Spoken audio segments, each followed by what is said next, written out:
Hello guys, কেমন আছো? আশা করছি ভালোই আছো। তো মুরগি মাংস রান্না করব। তো আমার শাশুড়ি শ্বশুর মুরগি মাংস খায় না, তো ওর জন্য আমি উনানে রান্না করব। সকালের মাছ আছে, তো ওরাই খায় নিবে, আমরা মাংস খাবো তিনজন। আমার দেওর, আমি, আমার বর তিনজন মাংস খাবো, তার জন্য উনানে রান্না করতেছি, দেখাচ্ছি তোমাদের। তো হচ্ছে মাংস রান্না করব, তো সব কিছু নিয়ে নিয়েছি। কড়াইটা গরম হয়ে গেছে, তেল দিয়ে দিব এখন। আমার শাশুড়ি দেখো কাজ করছে, কি করব, অর্ডার আছে, তার জন্য মাটির কাজ করছে তাই। তো আমি তেল গরম হয়ে গেছে, জিরা তেজপাতা দিয়ে দিচ্ছি, একটু ভাজবো। তারপরে হলো পেঁয়াজগুলো সব দিয়ে দিব, দেখতে পাচ্ছ। টমেটোগুলো পরে দিব একটু। তো পেঁয়াজগুলো ভাজা ভাজা হয়ে গেছে, তো মাংসটা দিয়ে দিব। এই যে মাংসগুলো আগে ভাজা ভাজা হবে, তারপরে মশলাগুলো যে রাখা আছে দিয়ে দিব। এই যেখানটা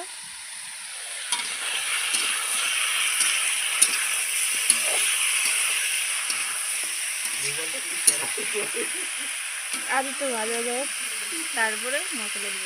তো মাংসটা আলু ভাজা ভাজা হয়ে গেছে, এখন মশলা দিয়ে আবার ভাজবো। তো মশলাটা দিয়ে দিব আমি।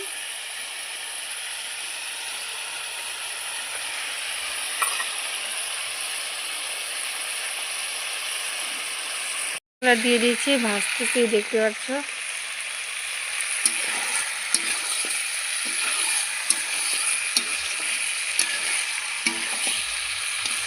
এখনো হলুদ লবণ দিইনি, দিব আর একটু কষা হোক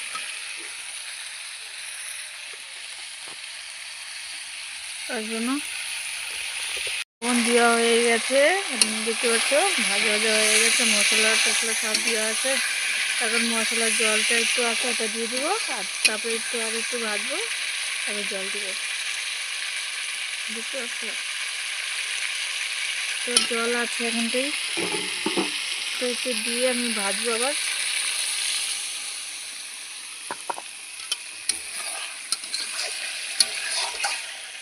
তোমরাও ট্রাই করতে পারো, এইভাবে টেস্টি হবে।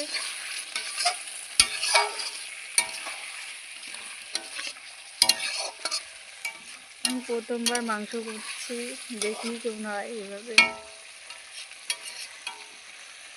তো অল্প হোক, তারপর আবার জল দিব।